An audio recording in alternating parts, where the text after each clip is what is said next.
بسم اللہ الرحمن الرحیم۔ السلام علیکم۔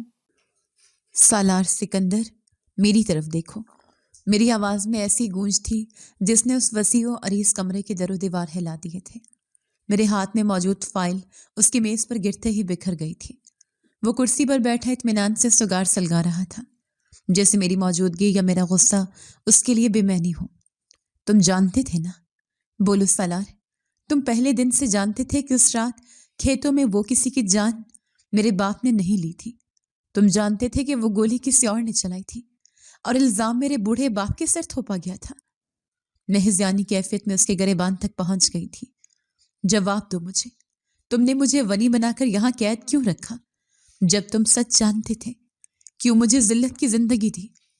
اس نے آہستگی سے میرا ہاتھ اپنے گریبان سے ہٹایا اور میری آنکھوں میں جھانکتے ہوئے سرد لہجے میں بولا، کیونکہ ام ہانی، اگر تم اس حویلی میں میری قید میں نہ ہوتی تو باہر تمہاری لاش کے ٹکڑے بھی تمہارے گھر والوں کو نہ ملتے۔ یہ قید تمہاری سزا نہیں، تمہاری پناہ گاہ ہے۔ اس کا جواب سن کر میرے پیروں تلے سے زمین نکل گئی تھی۔ میرا نام ام ہانی ہے۔ میں ایک ایسے گھرانے کا حصہ تھی جہاں محبت اور سکون کی حکمرانی تھی۔ ہم 5 بہن بھائی تھے، 3 بہنیں اور 2 بھائی۔ میں سب سے چھوٹی تھی، شاید اسی لیے سب کی لاڈلی بھی تھی۔ میرے ابا میرے لیے صرف باپ نہیں تھے بلکہ میری کائنات تھے۔ وہ زمیندارہ کرتے تھے اور ان کی زندگی کا زیادہ تر حصہ کھیتوں اور فصلوں کی دیکھ بھال میں گزرتا تھا۔ ہماری زندگی بہت پرسکون تھی، مگر ہمیں خبر نہیں تھی کہ ہماری خوشیوں کو کس کی نظر لگنے والی ہے۔ وہ ایک منحوس دوپہر تھی، سورج سوا نیزے پر تھا جب ابا زمینوں پر پانی لگانے کے لیے گئے۔ وہاں پانی کی باری پر تنازع کھڑا ہو گیا۔ ابا بتاتے ہیں کہ پہل اس آدمی نے کی تھی۔ وہ علاقے کے باسر سردار کا قریبی رشتہ دار تھا۔ اس نے گالیاں دیتے ہوئے ابا پر حملہ کر دیا۔ ابا کے ہاتھ میں ڈنڈا تھا اور انہوں نے اپنے بچاؤ میں ہاتھ چلایا۔ لڑائی اس قدر بڑھ گئی کہ کسی کو ہوش نہ رہا۔ ابا کا ڈنڈا غیر ارادی طور پر اس شخص کے سر کے اس نازک حصے پر لگا کہ وہ وہیں ڈھیر ہو گیا۔ خون بہہ رہا تھا اور وہ آدمی زمین پر ساکت پڑا تھا۔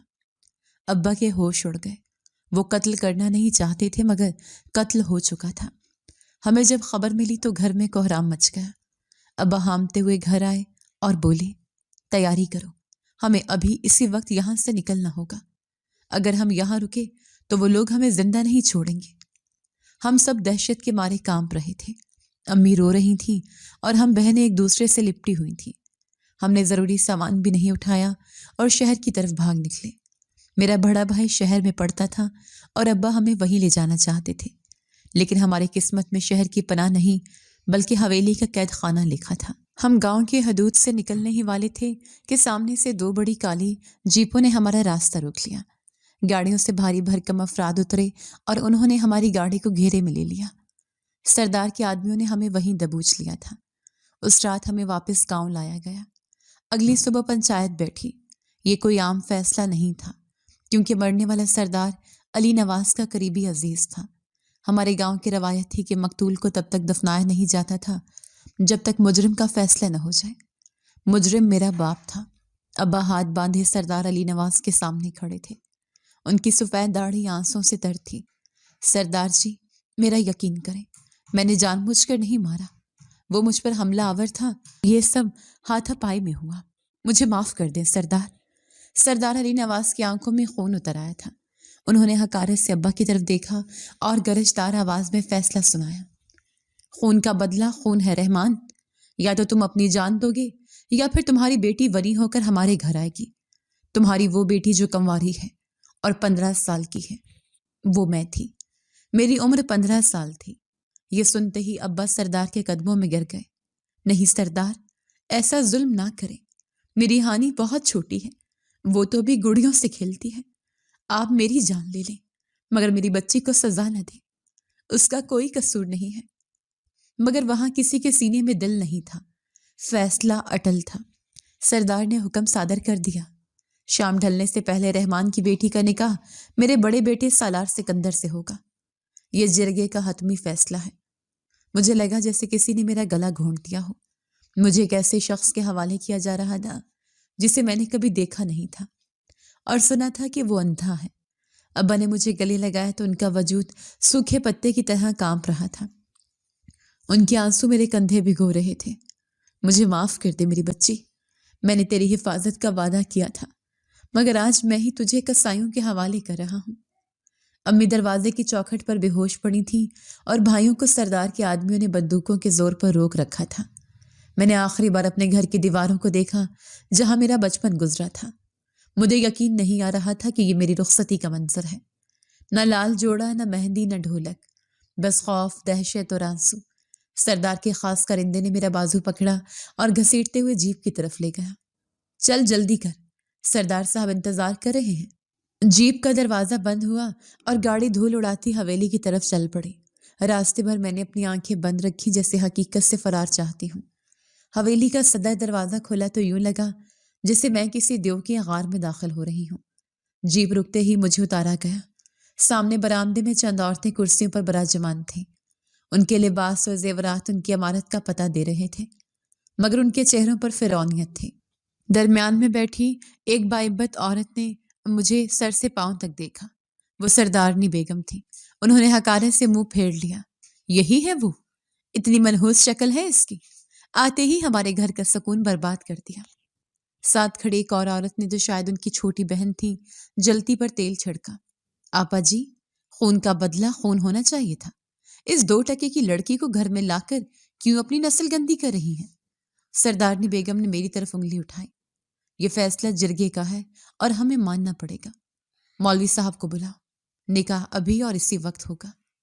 مجھے ایک کمرے میں لے جایا گیا۔ تھوڑی دیر بعد وہاں ایک مولوی صاحب اور 2 گواہ آ گئے۔ نہ کسی نے مجھ سے اجازت مانگی، نہ میری رضامندی پوچھی گئی۔ کاغذات میرے سامنے رکھے گئے۔ انگوٹھا لگاؤ، ایک بھاری مردانہ آواز میرے کان میں گونجی۔ میں نے کانپتے ہاتھوں سے سیاہی میں انگوٹھا ڈبو کر کاغذ پر ثبت کر دیا۔ میرا نکاح ہو گیا، اس شخص سے جسے میں نے اب تک دیکھا بھی نہیں تھا۔ سنا تھا وہ نابینا ہے، مگر مجھے اس وقت اپنی آنکھوں کی روشنی بھی بجھتی ہوئی محسوس ہو رہی تھی۔ نکاح کے فوراً بعد سردارنی بیگم میرے سر پر آ کھڑی ہوئی۔ خبردار جو تم نے خود کو اس گھر کی بہو سمجھا، تم یہاں صرف ایک ونی ہو کر آئی ہو، ایک مجرم کی بیٹی۔ تمہاری اوقات اس گھر کے نوکروں سے بھی بدتر ہے۔ میں نے لرزتی ہوئی آواز میں پوچھا، تو میں کہاں جاؤں؟ انہوں نے کرخت لہجے میں کہہ لگایا، جہاں تمہاری جگہ ہے، سرونٹ کوارٹر میں۔ حویلی کے اندر قدم رکھنے کی اجازت صرف کام کاج کے لیے ہوگی۔ رات کو تم وہیں سوگی جہاں باقی ملازم سوتے ہیں۔ اور ہاں، میرے بیٹے سالار کے سامنے آنے کی کوشش بھی مت کرنا۔ وہ اپنی پہلی بیوی کے غم میں ویسے ہی نڈھال ہے۔ تمہاری منحوس صورت دیکھ کر اس کا خون کھول جائے گا۔ یہ کہہ کر انہوں نے ایک ملازمہ کو اشارہ کیا، لے جاؤ اسے اور اسے وہ سارے کام سمجھا دو جو کل صبح سے اس نے کرنے ہیں۔ مجھے حویلی کے پچھواڑے میں بنے خستہ حال کوارٹر کی طرف دھکیل دیا گیا۔ میں زمین پر بیٹھ گئی اور گھٹنوں میں سر دے کر سسکیاں لینے لگی۔ رات گہری ہو چکی تھی۔ بھوک اور پیاس سے میرا برا حال تھا، مگر کسی نے پانی کا ایک گھونٹ بھی نہ پوچھا تھا۔ اچانک کوارٹر کے باہر قدموں کی آہٹ ابھری۔ میں ڈر کے مارے سمٹ گئی۔ کیا کوئی آ رہا تھا؟ دروازہ زور سے کھلا اور ایک سایہ اندر داخل ہوا۔ اندھیرے میں مجھے اس کا چہرہ نظر نہیں آیا، مگر اس کی بھاری سانسوں کی آواز نے میرے رونگٹے کھڑے کر دیے تھے۔ وہ سایہ میرے سر پر آن کھڑا ہوا۔ میرے حلق میں چیخ پھنس گئی تھی۔ میں نے ڈرتے ڈرتے نظر اٹھا کر دیکھا تو وہ حویلی کی سب سے پرانی اور سخت گیر ملازمہ ماسی زینب تھی۔ اس کے ہاتھ میں ایک پھٹا ہوا کمبل تھا جو اس نے حقارت سے میرے منہ پر دے مارا۔ یہ لے، اوڑھ لے۔ سردارنی بیگم کا حکم نہ ہوتا تو تجھے یہ ٹاٹ بھی نصیب نہ ہوتا۔ صبح سورج نکلنے سے پہلے حویلی کے کچن میں حاضر ہونا، اگر دیر ہوئی تو چمڑی ادھیڑ دی جائے گی۔ اس کا لہجہ اتنا زہریلا تھا کہ میرے کانوں میں سیسا گھل گیا۔ میں نے وہ بدبودار کمبل اپنے اوپر اوڑھ لیا اور ٹھنڈی زمین پر لیٹ گئی۔ نیند میری آنکھوں سے کوسوں دور تھی۔ پوری رات میں کروٹیں بدلتی رہی اور اپنے مقدر پر آنسو بہاتی رہی۔ اگلی صبح سورج کی پہلی کرن کے ساتھ ہی میری مشقت کا آغاز ہو گیا۔ میں جو اپنے گھر میں پانی کا گلاس بھی خود اٹھا کر نہیں پیتی تھی، اب حویلی کے بڑے صحن کی دھلائی کر رہی تھی۔ میرا نازک جسم اس محنت کا عادی نہیں تھا۔ کمر میں شدید درد اٹھ رہا تھا اور ہاتھوں پر چھالے پڑنے لگے تھے، مگر رکنے کی اجازت نہیں تھی۔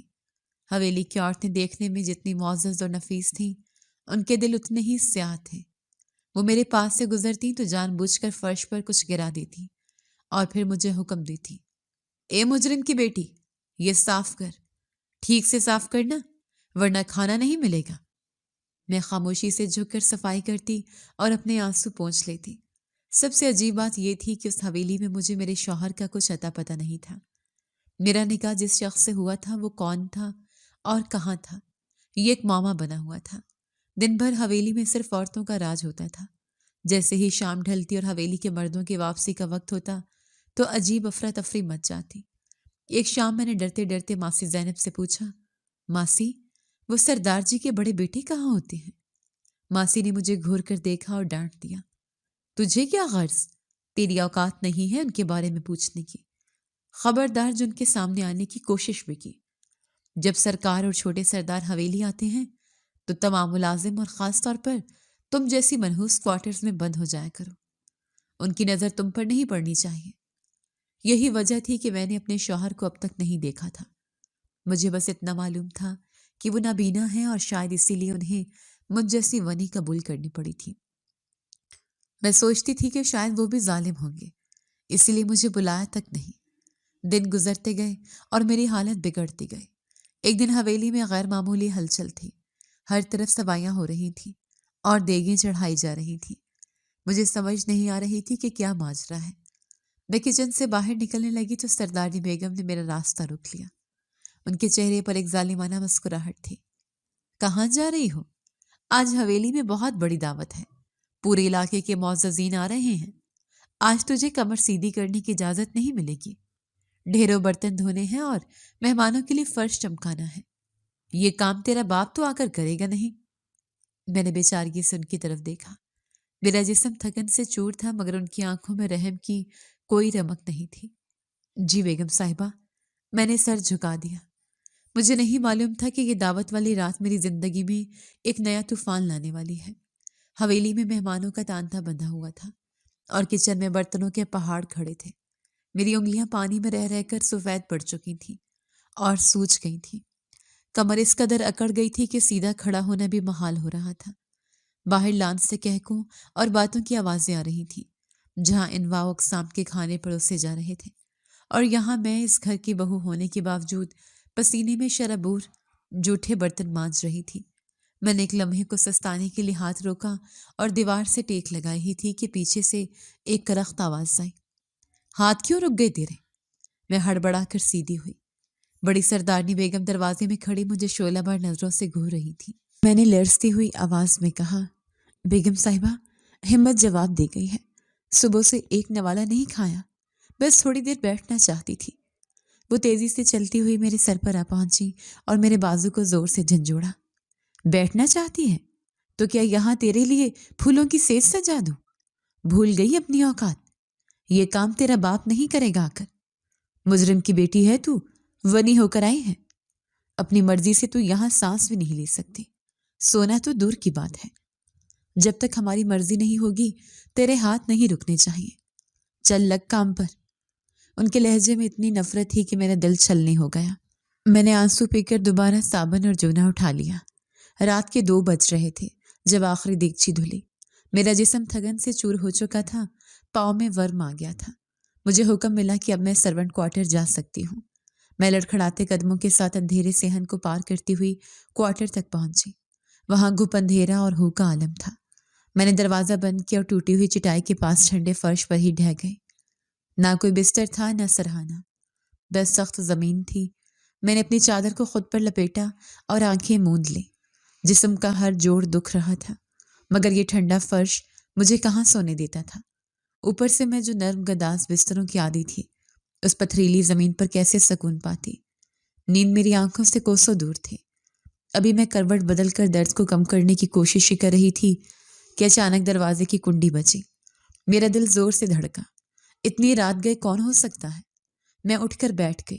دروازہ آہستہ سے کھلا اور ایک سایہ اندر داخل ہوا۔ چاند کی مدھم روشنی میں نے اسے پہچان لیا۔ یہ حویلی کا پرانا ملازم خیر دن تھا۔ اس کی عمر 50 کے لگ بھگ تھی مگر اس کی نظروں میں ہمیشہ ایک عجیب سی ہوس ہوتی تھی جسے میں پہلے بھی محسوس کر چکی تھی مگر نظر انداز کرتی رہی تھی۔ وہ آہستہ آہستہ میری طرف بڑھا۔ میں نے گھبرا کر دیوار کے ساتھ ٹیک لگا لی۔ کون؟ خیر دن چچا، آپ یہاں کیا کر رہے ہیں؟ میری آواز کانپ رہی تھی۔ اس کے چہرے پر ایک وحشیانہ اور گھٹیا مسکراہٹ پھیل گئی۔ وہ میرے مزید قریب آیا اور بولا، ڈرو مت تمہیں ہانی، میں جانتا ہوں اس حویلی میں تیرا کوئی خیر خواہ نہیں ہے، سب تجھ پر ظلم کرتے ہیں، لیکن میں ہوں نا۔ اس نے اپنا ہاتھ بڑھا کر میرا بازو پکڑنا چاہا۔ میں نے جھٹکے سے خود کو پیچھے کیا۔ خبردار جو ہاتھ لگایا، باہر جائیں یہاں سے۔ وہ ہنسا، ایک مکروہ ہنسی۔ ارے کیوں شور مچاتی ہو؟ اکیلے میں تو تجھے ڈر لگتا ہوگا نا؟ میں ادھر ہی رکوں گا، تمہارے پاس، کوئی نہیں بچائے گا تمہیں مجھ سے۔ میری بات مان لے، تو بھی خوش رہے گی اور میں بھی، میں تیرا خیال رکھوں گا۔ اس کی بات سنتے ہی میرے بدن میں جیسے بجلی کون گئی۔ خوف کی جگہ شدید غصے نے لے لی تھی۔ یہ شخص میری بے بسی کا فائدہ اٹھانا چاہتا تھا۔ جیسے ہی وہ مجھ پر جھپٹنے کے لیے آگے بڑھا، میں نے اپنی پوری طاقت جمع کی اور اسے زوردار دھکا دیا۔ وہ اس حملے کے لیے تیار نہیں تھا۔ وہ لڑکھڑایا اور پیچھے جا کر زور سے دیوار سے ٹکرایا۔ اس کے منہ سے ایک گندی گالی نکلی۔ میں نے ایک لمحے بھی ضائع نہیں کیا۔ اس سے پہلے کہ وہ سنبھلتا، میں ننگے پاؤں وہاں سے بھاگی۔ باہر گھپ اندھیرا تھا۔ میں پاگلوں کی طرح حویلی کی طرف دوڑی۔ دل پسلیوں سے باہر آنے کو تھا اور سانس پھول رہی تھی۔ مجھے سمجھ نہیں آ رہی تھی کہ کہاں چھپوں۔ اگر میں نے شور مچایا تو الٹا مجھ پر ہی الزام لگے گا۔ میں جانتی تھی کہ یہ لوگ کبھی میری بات کا یقین نہیں کریں گے۔ بھاگتے بھاگتے میں حویلی کے عقبی حصے میں پہنچی۔ سامنے ایک کمرہ تھا۔ میں نے کانپتے ہاتھوں سے اس کمرے کا دروازہ دھکیلا۔ خوش قسمتی سے وہ کھلا ہوا تھا۔ میرے پاس سوچنے کا وقت نہیں تھا۔ مجھے ڈر تھا کہ خیر دن میرا پیچھا کر رہا ہوگا۔ میں نے کمرے کے کونے میں رکھی ایک بڑی میز دیکھی اور رینگتے ہوئے اس کے نیچے گھس گئی۔ میں وہیں سکڑ کر بیٹھ گئی، اپنے گھٹنوں کو سینے سے لگا لیا اور کانوں پر ہاتھ رکھ لیے تاکہ اپنے دل کی دھڑکنیں سن سکوں۔ تھکن اور خوف نے میرے اعصاب شل کر دیے تھے۔ میں جانتی تھی کہ یہاں تک وہ کمینہ نوکر نہیں پہنچ سکے گا۔ میں وہیں میز کے نیچے چھپی اپنی سانس سے روکے بیٹھی رہی۔ نہ جانے کب اس جان لیوا تھکن نے مجھے اپنی آغوش میں لے لیا اور میں وہیں بیٹھے بیٹھے ڈر اور خوف کے سائے میں سو گئی۔ میری آنکھ کھلی تو کمرے میں گہرا سکوت تھا۔ اچانک دروازہ کھلنے کی آواز آئی۔ میں ایک دم سے سہم کر دوبارہ گھٹنوں میں سر دے کر بیٹھ گئی۔ قدموں کی چاپ بہت بھاری تھی۔ یہ خیردین کے قدم نہیں ہو سکتے تھے۔ وہ چوروں کی طرح دبے پاؤں چلتا تھا، لیکن یہ چلنے والا پورا اعتماد سے چل رہا تھا، جیسے یہ کمرہ اسی کا ہو۔ میں نے ڈرتے ڈرتے میز کے نیچے سے دیکھا۔ سیاہ پالش کیے ہوئے جوتے میری نظروں کے سامنے آ کر رک گئے۔ وہ شخص سیدھا اسی میز کی طرف آیا تھا جس کے نیچے میں چھپی تھی۔ کہاں رکھ دی میں نے وہ فائل؟ ایک اجنبی مگر انتہائی روبدار مردانہ آواز میرے کانوں سے ٹکرائی۔ میں نے سانس روک لی۔ اگر اس نے مجھے دیکھ لیا تو کیا ہوگا؟ وہ بڑبڑاتے ہوئے میز کی درازیں کھول رہا تھا۔ کاغذات الٹنے پلٹنے کی آوازیں آ رہی تھی۔ میرا دم گھٹ رہا تھا اور خوف سے میری آنکھوں میں آنسو تیر رہے تھے۔ عجیب بات ہے، کل رات تو یہیں رکھی تھی، وہ غصے سے بولا اور چھپ کر نیچے والی دراز کھینچنے لگا۔ بس وہی لمحہ تھا جب میری قسمت کا فیصلہ ہوا۔ اس کے ہاتھ سے ایک فائل پھسل کر فرش پر گر گئی۔ وہ اسے اٹھانے کے لیے نیچے جھکا اور اس کا چہرہ میرے سامنے آ گیا۔ ہماری نظریں مل گئیں۔ ایک لمحے کے لیے وقت تھم گیا۔ اس کی آنکھوں میں پہلے حیرت ابھری اور پھر شدید غصہ۔ میں دہشت سے اسے دیکھ رہی تھی۔ وہ ایک وجیح اور جوان شخص تھا جس کی آنکھوں میں بے پناہ سختی تھی۔ تم کون ہو؟ اس کی دھاڑ سے کمرہ گونج اٹھا۔ میں خوف کے مارے کچھ بول نہ سکی۔ اس نے میرا بازو پکڑا اور مجھے کسی گڑیا کی طرح کھینچ کر میز کے نیچے سے باہر نکال لیا۔ میں پوچھ رہا ہوں کون ہو تم؟ اور یہاں میری میز کے نیچے کیا کر رہی ہو؟ چور ہو یا کوئی جاسوس؟ اس کی گرفت میرے بازو پر فولاد کی طرح مضبوط تھی۔ میں ڈر سے کرا اٹھی۔ بولو ورنہ گولی مار دوں گا۔ میں نے روتے ہوئے ہاتھ جوڑ دیے۔ نہیں صاحب، خدا کے لیے مجھے مت مارے، میں چور نہیں ہوں، میں ہانی ہوں۔ ہانی؟ اس نے میرا نام دہرایا۔ اس کے ماتھے پر بل پڑ گئے۔ اس نے مجھے غور سے دیکھا۔ اس وقت میری حالت کسی بھکارن سے کم نہیں تھی۔ میلے کچیلے کپڑے، بکھرے بال اور چہرے پر وحشت، وہی جو وری ہو کر آئی تھی۔ اس نے سرد لہجے میں پوچھا۔ جی صاحب۔ میری آواز کانپ رہی تھی۔ تو یہاں میرے کمرے میں کیا کر رہی ہو؟ تمہیں تو کوارٹرز میں رہنے کا حکم تھا، یہاں کیسے پہنچی؟ میں پھوٹ پھوٹ کر رو پڑی۔ صاحب مجھے بچا لیں، پلیز مجھے باہر مت نکالیں، وہ مجھے مار دے گا، وہ میری عزت. میرے منہ سے یہ الفاظ نکلتے ہی اس کی آنکھوں میں ایک عجیب سی چمک آئی. اس نے میرا بازو چھوڑا مگر اس کا دھیان پوری طرح میری بات پر تھا. کون؟ صاف صاف بتاؤ کیا بات ہے. پہیلیاں مت بجھاؤ. وہ خیر دن. میں نے ہچکیوں کے درمیان کہا. وہ نوکر میرے پیچھے پڑا تھا. وہ زبردستی میرے کوارٹر میں گھس آیا تھا. میں اپنی عزت بچا کر یہاں سے بھاگی اور چھپ گئی. مجھے لگا یہاں کوئی نہیں آئے گا. میری بات سنتے ہی اس کا چہرہ غصے سے سرخ ہو گیا. اس نے دانت پیستے ہوئے مٹھی بھینچ لی. خیر دن کی یہ جرت. اس نے میرا ہاتھ تھاما.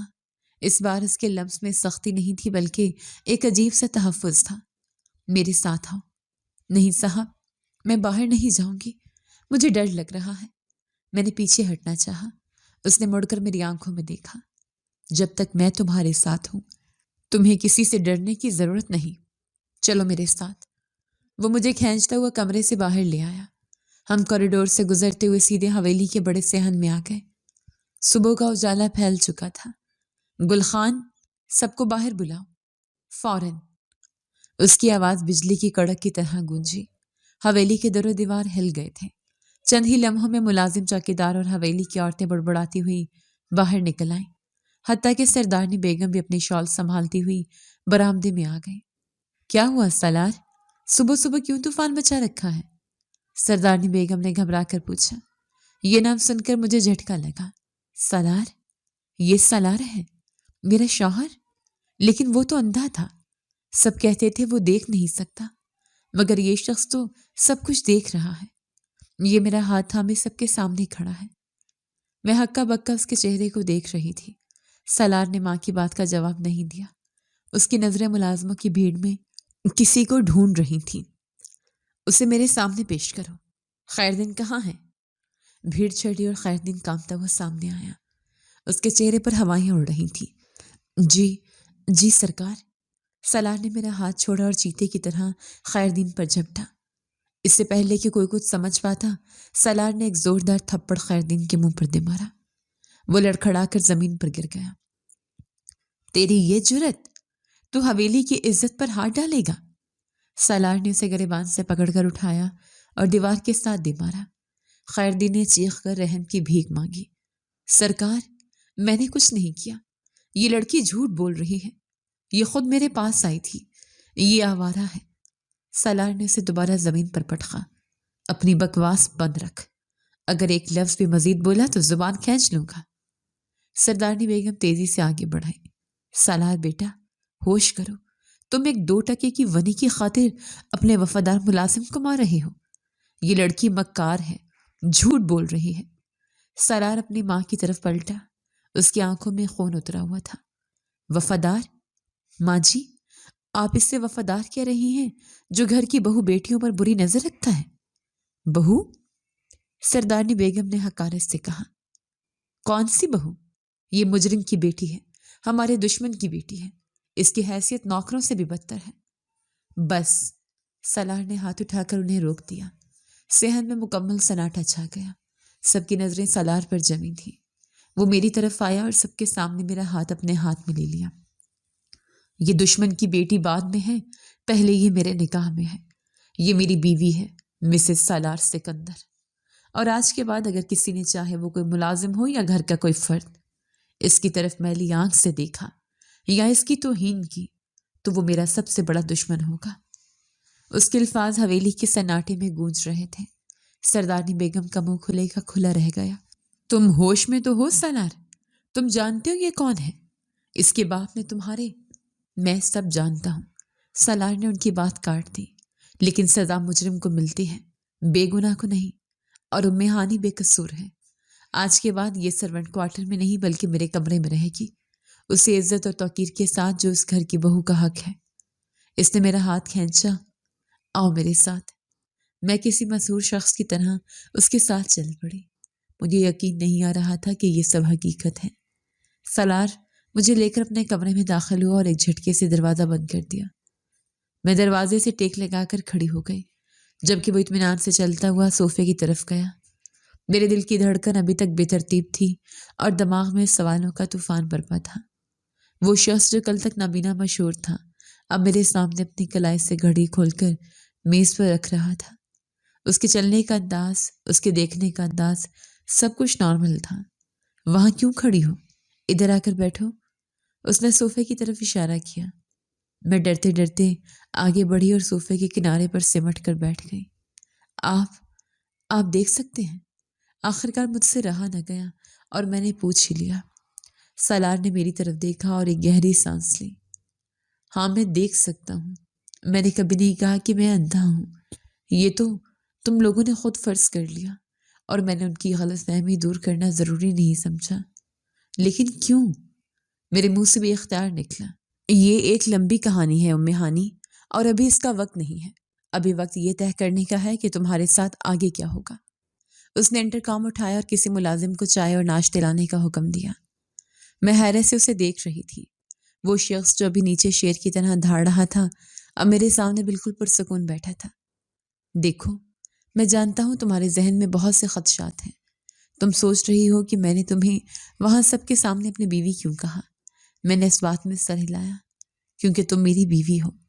یہ کاغذ کا ٹکڑا جس پر تم نے انگوٹھا لگایا تھا، وہ میرے لیے بہت اہمیت رکھتا ہے۔ میں اپنے باپ کے فیصلوں کا پابند ضرور تھا، لیکن میں ظلم کا ساتھ نہیں دے سکتا۔ جو سلوک نیچے تمہارے ساتھ ہو رہا تھا، وہ انسانیت کی توہین ہے۔ ابھی ہماری بات جاری تھی کہ اچانک کمرے کا دروازہ زوردار دھماکے سے کھلا۔ میں ڈر کر اپنی جگہ سے اچھل پڑی۔ دروازے میں ایک نہایت خوبصورت لیکن غصے سے بھری ہوئی خاتون کھڑی تھی۔ اس کا لباس اور زیورات بتا رہے تھے کہ وہ اس گھر کی کوئی عام فرد نہیں ہے۔ اس کے پیچھے سردارنی بیگم بھی تھی۔ وہ خاتون تیزی سے آگے بڑھی اور میرے سامنے آ کر رک گئی۔ تو یہ ہے وہ، اس 2 ٹکے کی لڑکی کے لیے تم نے آج بھری حویلی میں میری تذلیل کی؟ سالار اپنی جگہ سے کھڑا ہو گیا۔ اس کا چہرہ پھر سے سخت ہو گیا تھا۔ آواز نیچی رکھو مہرین، یہ میرا کمرہ ہے اور یہاں چلانے کی اجازت میں کسی کو نہیں دیتا۔ تو یہ مہرین تھی، سالار کی پہلی بیوی۔ مہرین نے طنزیہ ہنسی۔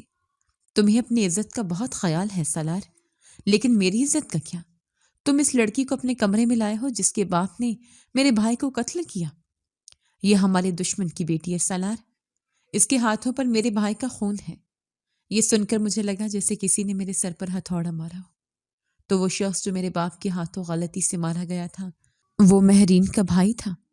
اسی لیے اس گھر کی عورتیں مجھ سے اتنی نفرت کرتی تھیں۔ مجھے تو یہ معلوم ہی نہیں تھا۔ میں نے لرزتی ہوئی آواز میں صفائی دینے کی کوشش کی۔ میرے ابا نے جان بوجھ کر نہیں مارا، وہ تو بس… چپ کرو تم۔ مہرین نے مجھ پر چیخا اور ہاتھ اٹھا لیا، لیکن اس کا ہاتھ میرے گال تک پہنچنے سے پہلے ہی فضا میں معلق ہو گیا۔ سالار نے اس کی کلائی تھام لی تھی۔ اس کی گرفت اتنی سخت تھی کہ مہرین کے چہرے پر تکلیف کے آثار نمایاں ہو گئے۔ میں نے نیچے بھی کہا تھا اور اب پھر کہہ رہا ہوں مہرین، اس پر ہاتھ اٹھانے کا حق کسی کو نہیں ہے۔ یہ میری بیوی ہے۔ سالار نے اس کا ہاتھ جھٹک دیا۔ مہرین نے اپنی کلائی سہلائی اور نفرت سے میری طرف دیکھا۔ بیوی؟ تم نے اسے بیوی مانا ہے سالار، میں نے نہیں۔ میرے لیے یہ صرف میرے بھائی کی مجرم ہے اور اس گھر کی نوکرانی۔ اگر تم سوچتے ہو کہ میں اسے اپنے برابر برداشت کروں گی تو یہ تمہاری بھول ہے۔ سردارنی بیگم نے آگے بڑھ کر مہرین کے کندھے پر ہاتھ رکھا۔ سالار بیٹا، ضد مت کرو، مہرین ٹھیک کہہ رہی ہے۔ یہ لڑکی منحوس ہے۔ جب سے یہ آئی ہے گھر کا سکون برباد ہو گیا ہے۔ اسے واپس کوارٹر میں بھیج دو۔ سالار نے فیصلہ کن انداز میں اپنی ماں کی طرف دیکھا۔ ماں جی، یہ لڑکی اب کہیں نہیں جائے گی، یہ یہیں رہے گی، اسی کمرے میں، اور آج سے اسے وہی حقوق ملے گا جو مہرین کو حاصل ہے۔ اگر کسی کو اعتراض ہے تو وہ شوق سے اپنا راستہ الگ کر سکتا ہے۔ مہرین نے بے یقینی سے سالار کو دیکھا۔ تم مجھے دھمکی دے رہے ہو سالار، اس لڑکی کی خاطر؟ میں دھمکی نہیں دے رہا مہرین، میں صرف بتا رہا ہوں کہ میرا فیصلہ اٹل ہے۔ تم چاہو تو اپنی خوشی سے یہاں رہ سکتی ہو، اور اگر نہیں رہنا چاہتی تو دروازہ کھلا ہے۔ یہ الفاظ مہرین کے لیے کسی تمانچے سے کم نہیں تھے۔ اس کی آنکھوں میں آنسو آ گئے جو غصے اور بے بسی کی ملاپ تھا۔ تم پچھتاؤ گے سالار، تم بہت پچھتاؤ گے۔ یہ دشمن کی بیٹی تمہیں کبھی سکھ نہیں دے گی۔ یہ ناگن ہے، آستین کا سانپ ہے۔ یہ کہہ کر وہ پیر پٹکتی ہوئی کمرے سے باہر نکل گئی۔ سردارنی بیگم نے بھی مجھے ایک زہریلی نظر سے دیکھا اور مہرین کے پیچھے چلی گئی۔ کمرے میں دوبارہ خاموشی چھا گئی۔ میں سکتے کی حالت میں کھڑی تھی۔ سالار میری طرف مڑا اور نرم لہجے میں بولا، تم ڈرو مت تمہیں ہانی، جب تک میں زندہ ہوں تمہیں یہاں کوئی نقصان نہیں پہنچا سکتا، جاؤ منہ ہاتھ دھو لو، میں تمہارے لیے کپڑے منگواتا ہوں۔ اس نے مجھے باتھ روم کی طرف اشارہ کیا۔ میں لڑکھڑاتے قدموں سے باتھ روم میں گھس گئی اور دروازہ بند کر کے وہیں زمین پر بیٹھ گئی۔ میری آنکھوں سے آنسو جاری ہو گئے۔ یہ کیسی قسمت تھی میری، ایک طرف وہ شوہر تھا جو میرے لیے سب سے لڑ رہا تھا، اور دوسری طرف وہ نفرت تھی جو میرے وجود سے جڑی تھی۔ میں مجرم کی بیٹی تھی اور یہ سچائی میرا پیچھا کبھی نہیں چھوڑے گی۔ لیکن سالار، وہ ایسا کیوں کر رہا تھا؟ کیا واقعی اسے مجھ سے ہمدردی تھی یا اس کے پیچھے بھی کوئی راز تھا؟ باتھ روم کے آئینے میں اپنا عکس دیکھتے ہوئے مجھے اپنے آپ پر رحم آیا، لیکن ساتھ ہی دل کے کسی کونے میں ایک امید کی کرن بھی جاگی تھی۔ سالار سکندر، وہ نام جو کل تک میرے لیے خوف کی علامت تھا، آج میرے لیے سائبان بن گیا تھا۔ میں باتھ روم سے نکلی تو سالار کمرے میں موجود نہیں تھا۔ ایک ملازمہ میرے لیے نئے کپڑے اور کھانا رکھ کر جا چکی تھی۔ میں نے جلدی سے کپڑے تبدیل کیے۔ وہ لباس نہایت قیمتی اور نفیس تھا، بالکل ویسا جیسا حویلی کی خواتین پہنتی تھی، مگر میرا دل اب بھی خوف سے لرز رہا تھا۔ میں شیشے کے سامنے کھڑی خود کو دیکھ رہی تھی کہ دروازہ کھلا اور سالار اندر داخل ہوا۔ میں سہم کر پیچھے ہٹ گئی۔ سالار نے میری گھبراہٹ محسوس کر لی۔ وہ آہستہ چلتا ہوا صوفے پر بیٹھ گیا اور مجھے بیٹھنے کا اشارہ کیا۔ ام ہانی، وہاں کھڑی مت رہو، آؤ یہاں بیٹھو، مجھے تم سے کچھ ضروری بات کرنی ہے۔ اس کے لہجے میں حکم نہیں درخواست تھی۔ میں ڈرتے ڈرتے صوفے کے دوسرے کنارے پر بیٹھ گئی۔ کمرے میں عجیب سی خاموشی تھی۔ سالار کچھ دیر مجھے خاموشی سے دیکھتا رہا، جیسے الفاظ کا چناؤ کر رہا ہو۔ پھر اس نے گہری سانس لی اور بولا، جو کچھ آج صبح ہوا اس کے بعد تم شاید مجھ سے اور بھی زیادہ ڈر گئی ہو، لیکن یقین کرو میرا مقصد تمہیں ڈرانا نہیں تھا۔ میں بس تمہیں اس ذلت سے نکالنا چاہتا تھا جو تم پچھلے کئی دنوں سے برداشت کر رہی ہو۔ میں نے سر جھکا لیا، میری انگلیوں میں کپکپاہٹ تھی۔ سالار صاحب، آپ نے سب کے سامنے جو کہا، کیا وہ سچ تھا؟ کیا واقعی مجھ سے جملہ مکمل نہ ہو سکا؟ سالار نے سنجیدگی سے اس بات میں سر ہلایا۔ ہاں، وہ سچ تھا، تم میری بیوی ہو اور یہ حقیقت اب کوئی نہیں بدل سکتا۔ لیکن وہ رکا اور میری آنکھوں میں جھانکتے ہوئے بولا، لیکن میں یہ بھی جانتا ہوں کہ یہ رشتہ تمہاری مرضی کے بغیر جوڑا گیا ہے۔ یہ ایک سودا تھا، خون کا بدلہ۔ میں خاموش رہی۔ وہ سچ کہہ رہا تھا۔ رات گہری ہو چکی تھی، حویلی میں سناٹا چھا گیا تھا۔ سالار اٹھ کر کھڑکی کے پاس گیا اور باہر اندھیرے میں دیکھنے لگا۔ پھر وہ پلٹا اور وہ الفاظ کہے جن کی مجھے توقع بھی نہیں تھی۔ ام ہانی، جو کچھ تمہارے ساتھ ہوا وہ غلط تھا۔ یہ درست ہے یا نہیں میں یہ نہیں جانتا، لیکن یہ جرگے کا فیصلہ تھا۔ مگر میں تمہیں عزت دینا چاہتا ہوں، میں تمہیں وہی حقوق دینا چاہتا ہوں جو میری پہلی بیوی کو حاصل ہیں، بلکہ شاید اس سے بھی بڑھ کر۔ لیکن مسئلہ یہ ہے کہ تم کم عمر ہو، بہت چھوٹی ہو، تمہاری عمر ان ظلموں کو سہنے کی نہیں ہے۔ میرا دل زور سے دھڑکا۔ وہ کیا کہنا چاہ رہا تھا؟ اس نے اپنی بات جاری رکھی۔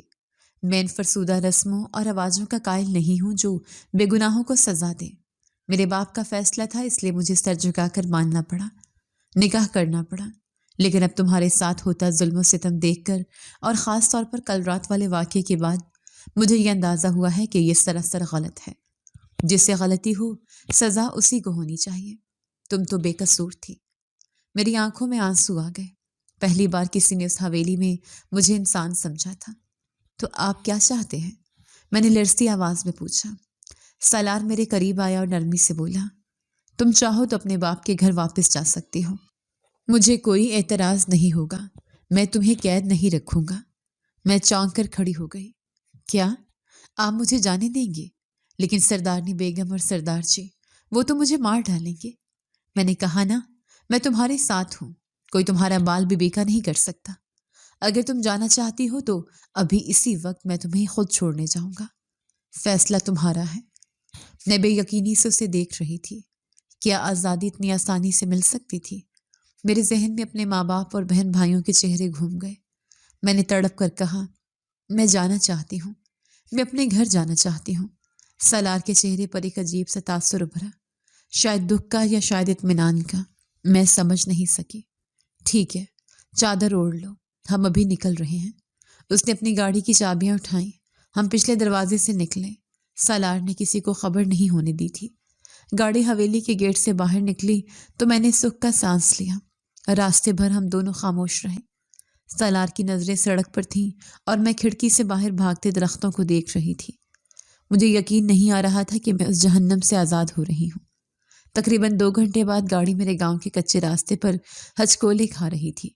جب گاڑی میرے گھر کے دروازے پر رکی تو رات کا پچھلا پہر تھا۔ سالار نے گاڑی بند کی اور میری طرف دیکھا۔ ہم پہنچ گئے ہیں۔ میں نے دروازہ کھولا اور نیچے اتر گئی۔ سالار بھی میرے پیچھے آیا۔ میں نے دستک دی۔ تھوڑی دیر بعد اندر سے ابا کی ڈری ہوئی آواز آئی۔ کون ہے؟ ابا، میں ہوں ہانی۔ میری آواز بھر آ گئی تھی۔ دروازہ فوراً کھلا۔ ابا لالٹین ہاتھ میں لیے کھڑے تھے۔ مجھے دیکھ کر ان کی آنکھیں پھٹی کی پھٹی رہ گئی۔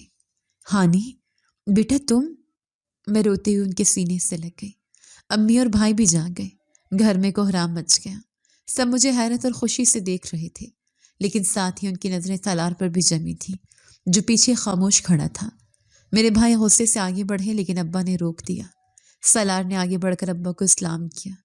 رحمان چچا، میں آپ کی امانت واپس کرنے آیا ہوں۔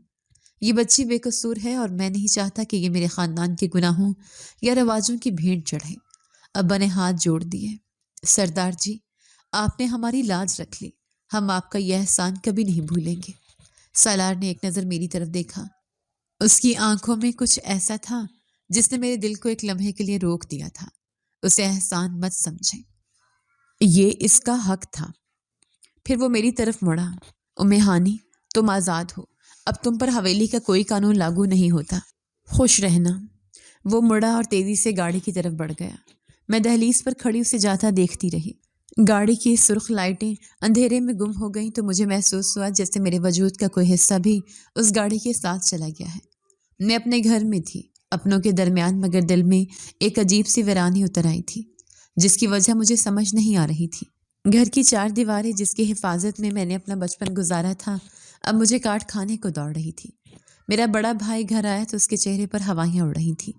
اس نے مجھے صحن میں بیٹھے دیکھا اور غصے سے ابا کی طرف مڑا۔ ابا جی، یہ آپ نے کیا کر دیا؟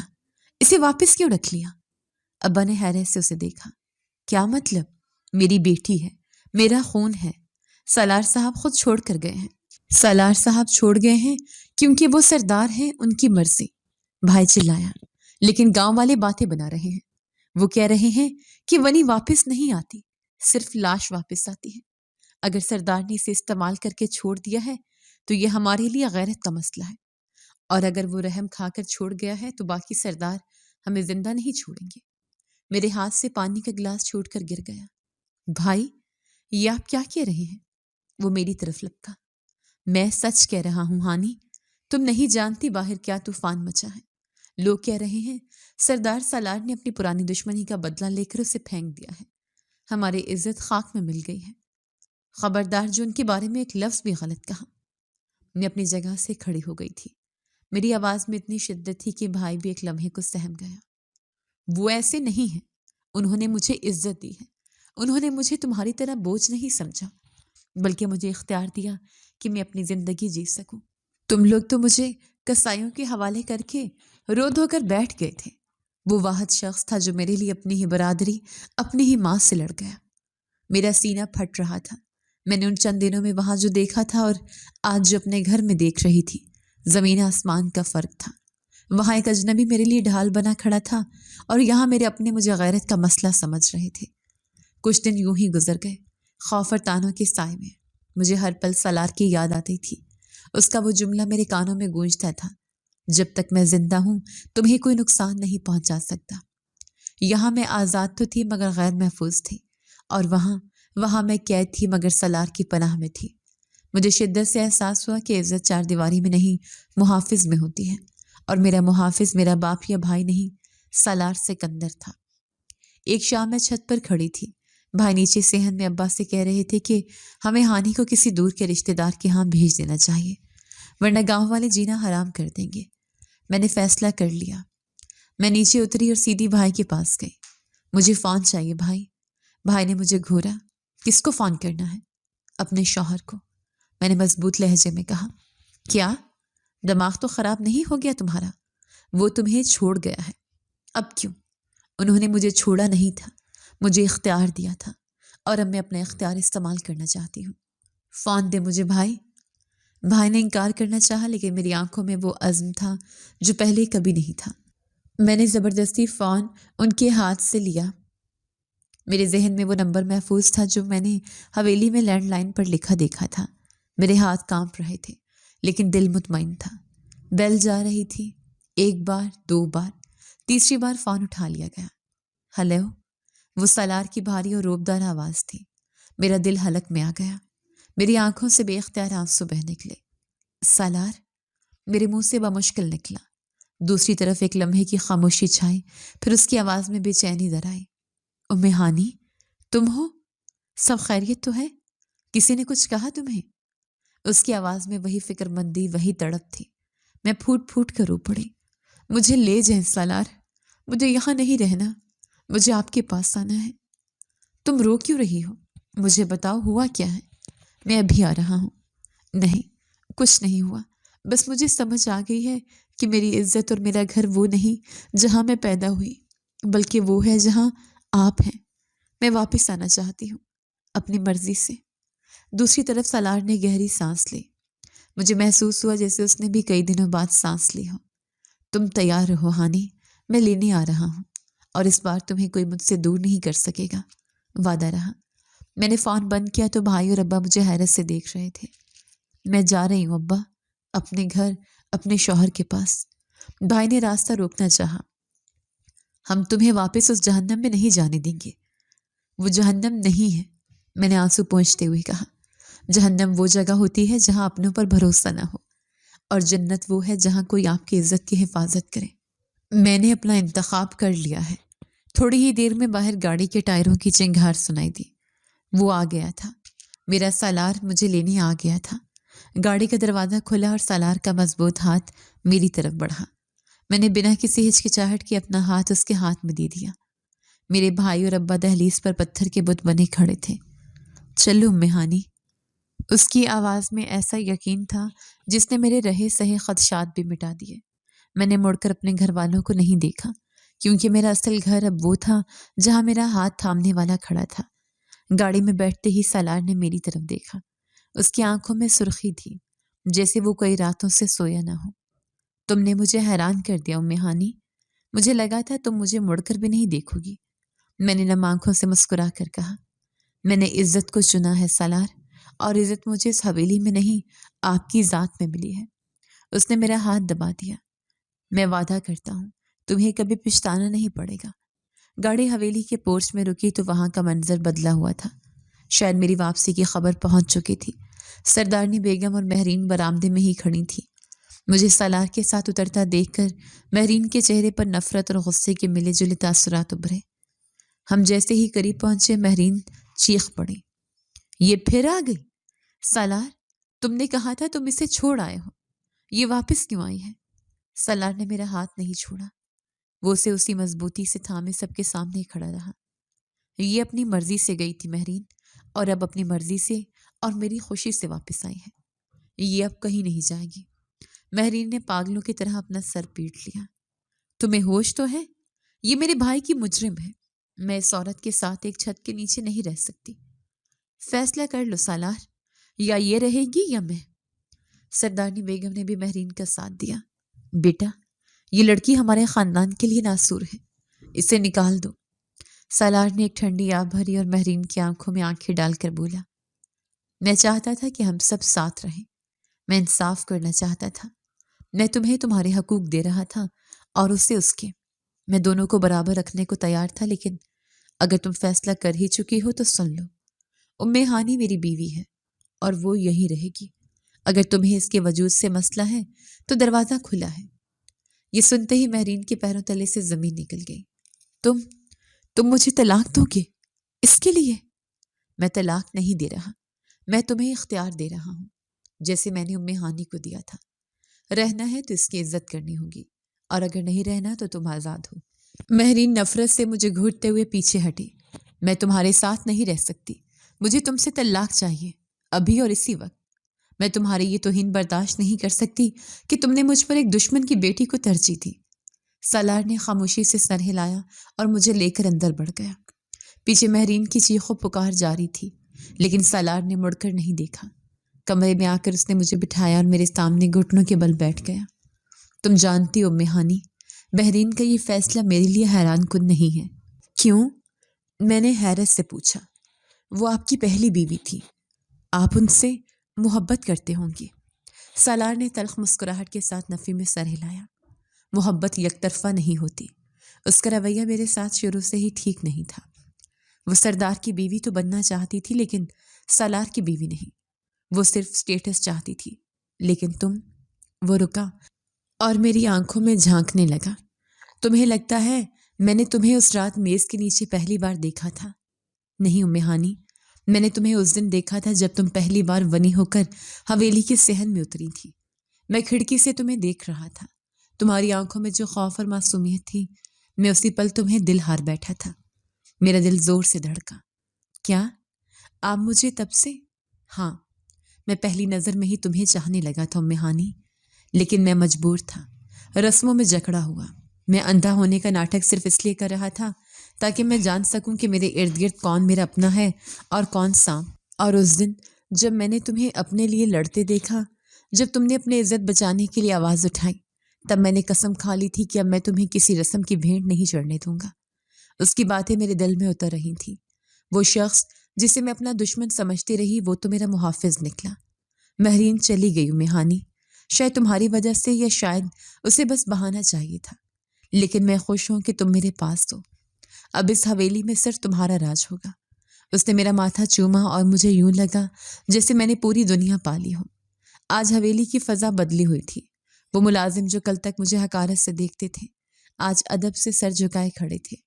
ماسی زینب میرے سامنے ہاتھ باندھے کھڑی تھی۔ بیگم صاحبہ، آج کھانے میں کیا بنے گا؟ میں نے مسکرا کر اس کی طرف دیکھا۔ وہی بنا لے جو سب کو پسند ہے۔ نہیں ماسی، پیچھے سے سالار کی روبدار آواز آئی۔ وہ چلتا ہوا میرے قریب آیا اور میرا ہاتھ تھام لیا۔ آج حویلی میں وہی بنے گا جو میری سردارنی کی پسند ہے۔ آج سے اس گھر کا ہر فیصلہ ام ہانی کی مرضی سے ہوگا۔ ماسی زینب سر جھکا کر وہاں سے چلی گئی۔ میں نے سالار کی طرف دیکھا۔ اس کی آنکھوں میں میرے لیے بے پناہ محبت تھی۔ آپ نے مجھے اتنا مان لیا ہے سالار کہ مجھے ڈر لگتا ہے کہیں یہ خواب نہ ہو۔ سالار نے نرمی سے میرا چہرہ اپنے ہاتھوں میں لیا۔ یہ خواب نہیں، حقیقت ہے ہانی۔ مہرین جا چکی ہے۔ اسے اس گھر کی چار دیواری اور سرداری کا غرور تھا، لیکن وہ یہ بھول گئی تھی کہ دلوں پر حکومت محبت اور عاجزی سے کی جاتی ہے، تکبر سے نہیں۔ تم نے اپنے صبر سے میرا دل جیتا ہے، لیکن میں تو ایک دشمن کی بیٹی تھی، ایک مجرم کی بیٹی۔ میری آواز بھر آ گئی۔ سالار نے میری بات کاٹ دی۔ تم صرف میری بیوی ہو۔ میں نے اس فرسودہ رسم کو اپنے پیروں تلے رون دیا ہے جو بے گناہ بیٹیوں کو سولی چڑھاتی ہے۔ لوگ کہتے ہیں ونی ہونا عورت کی موت ہے، لیکن میں نے ثابت کر دیا کہ اگر شوہر ساتھ ہو تو ونی بھی راج کر سکتی ہے۔ میں نے اس کے سینے پر سر رکھ دیا۔ میرا دل سکون سے بھر گیا تھا۔ وہ خوف، وہ دہشت جو مجھے اس حویلی میں لائی تھی، اب ختم ہو چکی تھی۔ آج میں اسی حویلی میں ایک سردار کی بیوی کے طور پر رہتی ہوں، جہاں سارے حکم میرے چلتے ہیں۔ کبھی کبھی مجھے اس شخص کے چہرے کی طرف دیکھ کر مان ہوتا ہے کہ اس شخص نے مجھے دشمن کی بیٹی سمجھ کر بے نکاح کیا تھا، لیکن وہ محبت، مان اور عزت دے جس کی میں حقدار تھی۔ اس نے مجھے بتایا کہ عزت حسب نسب یا انتقام میں نہیں ہوتی، بلکہ دوسرے کو انسان سمجھنے میں ہوتی ہے۔ میری زندگی ان تمام لڑکیوں کے لیے ایک مثال بن گئی تھی کہ اگر اللہ ساتھ ہو اور جیون ساتھی مخلص ہو تو کانٹوں بھرا راستہ بھی پھولوں کی سیج بن سکتا ہے۔ عورت کے لیے سب سے بڑی جاگیر اس کے شوہر کا مان ہوتا ہے۔ جب شوہر اپنی بیوی کے لیے دنیا سے لڑ جاتا ہے تو پھر کوئی رسم، کوئی رواج اور کوئی دشمنی ان کے درمیان نہیں آ سکتی۔ سالار نے مجھے ونی کے توق سے نکال کر سردارنی کا تاج پہنایا تھا، اور یہی میری زندگی کی سب سے بڑی جیت تھی۔ جی تو دوستو، کیسی لگی آپ کو ہماری آج کی کہانی؟ اپنی رائے کا اظہار ہمارے کمنٹس باکس میں ضرور کیجیے گا، اور اگر آپ کو ہماری ویڈیو پسند آئی ہے تو کر لیجیے ہمارے چینل کو سبسکرائب، ویڈیو کو لائک اور بیل آئیکن لازمی پریس کر لیجیے تاکہ ہر نئی آنے والی ویڈیو کا نوٹیفیکیشن آپ کو بر وقت موصول ہو سکے۔ ملتے ہیں ایسی ہی ایک سبق آموز کہانی کے ساتھ، تب تک کے لیے اللہ نگہبان۔